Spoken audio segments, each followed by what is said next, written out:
VeloCity is a framework for art in the public domain as Glasgow prepares to host the 2014 Commonwealth Games. And VeloCity also is about embracing the range of professionals and local people in the city, so working with architects and planners, of course artists, cultural venues, but importantly with residents and local communities too.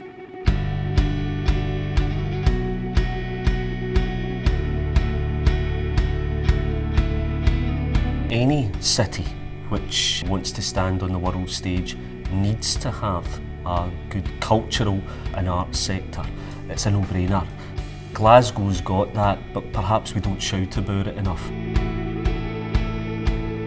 VeloCity is an opportunity to identify where and how public art can make a difference across the city in the run-up to 2014. What's exciting about VeloCity is that it will follow, if you like, the routes that people and the athletes will take between the venues across the city.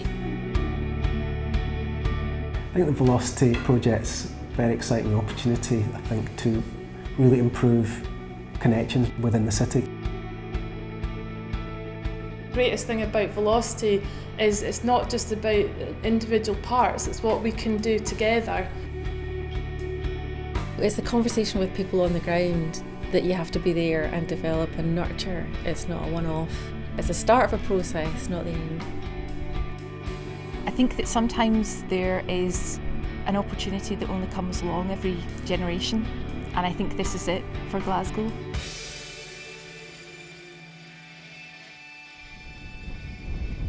It's very important for us to have an architect on the team because the brief really wanted to see the mapping of the city in terms of routes between games venues and the cluster of communities around those games venues.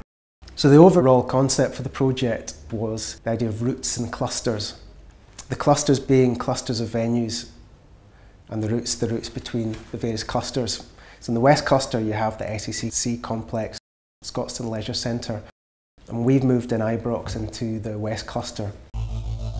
The East Cluster's Glasgow Green, the area around about Parkhead and the new stadium and the Games Village. South Cluster, you're really looking at the Hampden Park with the athletics out to Cathkin Bray. So by considering the intensity of all these different sites, it can really help to repair, reconnect and reimagine areas of the city, improve pedestrian and cycle connections, and act as an agent of regeneration with a long-lasting legacy. By looking at the route as a whole, from areas such as Govan and Partick in the west, right through the city centre to Carlton and Dalmarnock in the east, you can really start to identify how and where you can use public art to strengthen that route and to celebrate the communities on the way.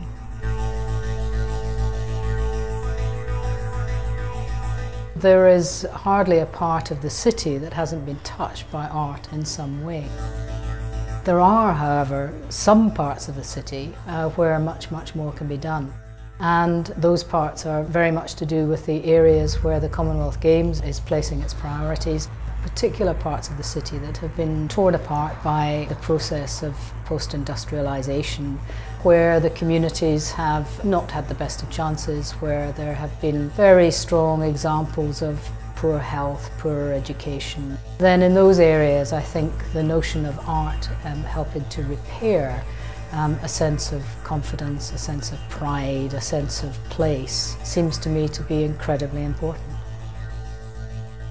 Often what happens is that people go into communities and start something new, squeaky and shiny, which has a kind of reaction like a firework. Something happens and then it dissipates. Well, we were trying to embed what we do by designing the kind of influence and engagement programs around people and structures that are already there, on the principle that when the games roll out of town, there is something there which is much stronger, holding people together.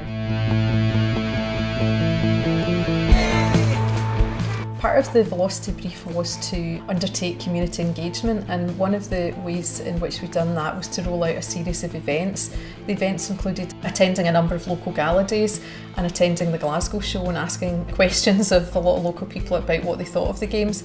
We also ran some bus and boat tours through the city, which enabled local people and visitors to the city to experience other parts of the city and to look at the venues as they were being built and developed. And we also ran a residency programme in the High Flats at Helen Vale, which is in the Parkhead area of the city, and the High Flats have a great view over the Commonwealth Arena and Sir Chris Hoy Velodrome. The participation in creative projects can make a massive difference to people's lives. It can offer them an opportunity to make changes or to express themselves in a way that other projects don't. I think the benefit of using art and creativity as a way to change neighbourhoods and make a positive difference is that it can often be a softer approach than some other approaches, and arts and cultural activity can often be the vehicle for other agendas and issues. When you go into communities, everyone has a role to play in there and everyone sees things differently, but that's the forum in which we can all have an equal voice. Sometimes a sporting event can think of itself as being a rather narrow concept. The fact that art and art engaged with communities is going to be absolutely fundamental to the Commonwealth Games in Glasgow seems to me to speak volumes about what Glasgow is about.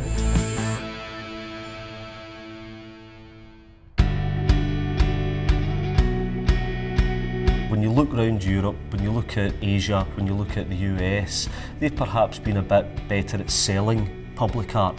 It is so important, it makes a place feel good, it gives the people of Glasgow something to be proud of, it can inspire you, it can sometimes frustrate you, but at least it gets a reaction.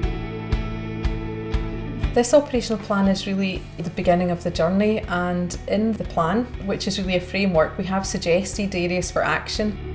Within those areas, we have suggested further detailed specific areas where we might want to make some cultural interventions. But of course, it's through the next phase, which is the delivery phase, where all of that will come to life. The main thing is to use the launch of the operating plan as a platform to build the profile of VeloCity, let people know what we're doing, and let people know that it's not all about putting pipes and roads and building buildings. It's about something that we can get public art into the city, and that will be there for generations to come. In Glasgow, if you're a good host, that's everything. There's a real generosity about Glasgow. So one of the projects that I think my colleagues probably want to stop me thinking about is this idea of tea cosies. Perhaps there can be like a massive tea cosy project, and some of the tea cosies go into the athletes' village and then get gifted on to people when they move in, and that becomes their home. One of the challenges is that people look at maps as quite arid, two-dimensional things, but you know, people are three-dimensional. They've got lives, and their collective memory of their local area is something that creates a really embedded process.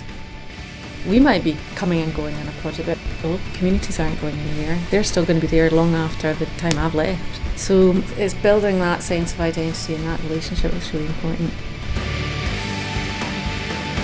I think there is an opportunity through VeloCity to be quite bold and to reflect some of the really world-class artists that are in the city.